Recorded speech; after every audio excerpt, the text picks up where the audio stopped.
Let's have a look at Matiang'i's story. Former Interior Cabinet Secretary Fred Matiang'i has laid the ground to run for the country's top seat in 2027. The man who was considered the super CS during the reign of retired President Uhuru Kenyatta has recruited a globally recognized firm to lobby for his prospects as the sixth president of Kenya. The Canadian-based Dickens and Madson will be paid shillings 32.5 million to lobby the executive and all legislative branches of the government of powerful nations including the US, UK, Japan, Kenya, and any other mutually agreed upon country or countries and international organizations on Mr. Matiang'i's behalf. The firm will also provide other services to assist in devising and executing policies for the beneficial development and stability of your political goals and assist you in attaining the office of the President of the Republic of Kenya, said part of an agreement signed on 13 July 2024 and seen by the Africa Report. So Matiang'i is already laying out strategies for 2027 presidential bid. And I know where Ruto is. That is a rude shock for him because if you look at Matiang'i is one person I strongly believe that if he can be supported by the likes of Kalonzo, Rigathis, and that team, including some Gen Zs, then he might send William Ruto home come 2027.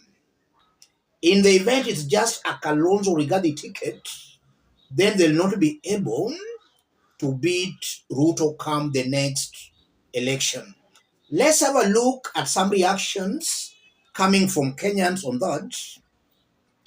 Generally Robert Nyagaka, I will vote Ruto again so that we can finish 2 terms. We have a country to develop and protect. Vincent Ombasa Music Ministry, with Matiang'i, we can be sure of Kenya competing internationally in terms of development. He is a leader, but our mtu wetu mentality cannot allow us to have such leaders at the helm of power. We will continue crying in the hands of mtu wetu. Arap Kuto, Dr. Fred Matiang'i Kalonzo is a ticket for clean hands, clean-hearted, integrity, honest and truthful government. There is somebody called Peter the Don. Bas, our own has decided. Kenya, Tajiri Wagidhu, I can vote for this guy 100 times. Gadhumbi Mashi, Matiang'i Kalonzo Natembea Gachagua, if you unite you will win early in the morning. Mentor Austin Omanya, this world has taught me something. Just refuse to give up. Basil OTB, the only guy who can handle Ruto like a small boy. Kimutai Kirui, Hustler coming back strong in the next 1 year. He is a wizard in politics.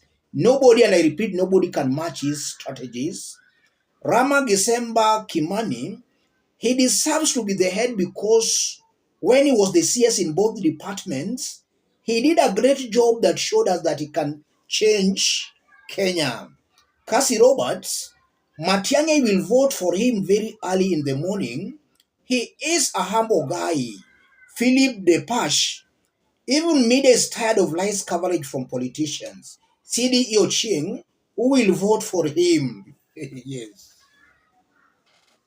I want us to put all that into perspective for Kenyans to understand what all that means and the possible political realities in the event Matiang'i makes good the threat or the plan. If you are watching us but you have not yet subscribed subscribe, give the video a like. Let's proceed. Let me start by saying this. If we have a two race between Matiang'i and Ruto, and assuming Matiang'i is supported by Kalonzo Rigathi and some Gen Zs, I'm saying Matiang'i will beat Ruto come the next election. If it's a two-horse race between Ruto and Matiang'i. And I'm saying that because Kenyans across board, irrespective of political affiliations or irrespective of ethnic backgrounds, can be attempted to vote for Matiang'i. So we'll see Kenyans across the board endorsing Matiang'i. For William Ruto, we might just see maybe Ruto supporters and Raila supporters. In the event, Raila supports him. But for Matiang'i, it will cut across the board.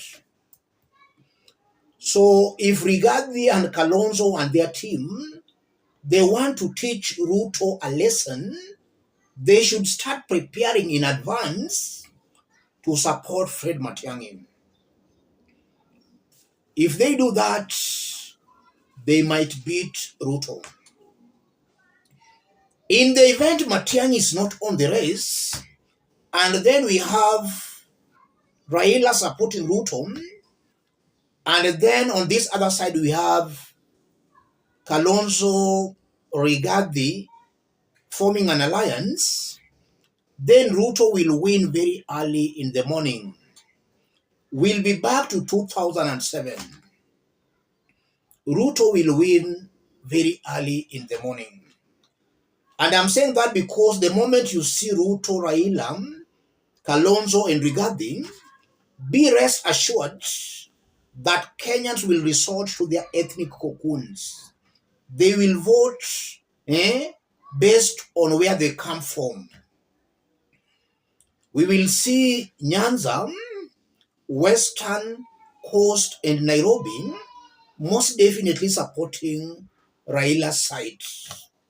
And then we might see Lower Eastern and maybe a section of the mountain supporting that other alliance of Kalonzo and maybe Rigathi.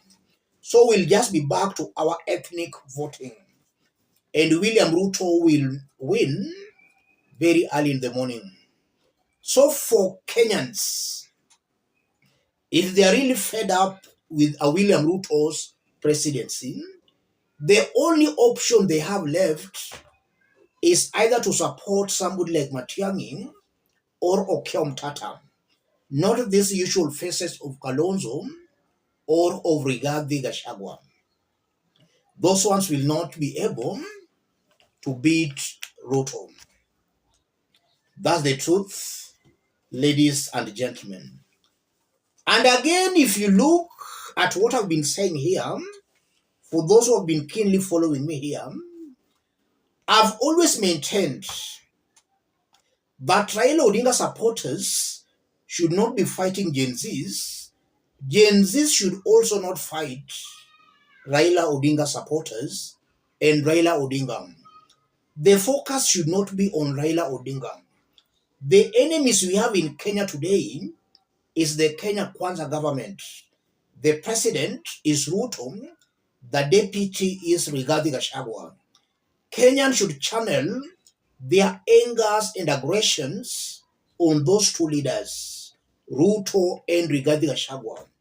The moment Kenyans start losing focus and they start focusing on the wrong people, then they'll not achieve it.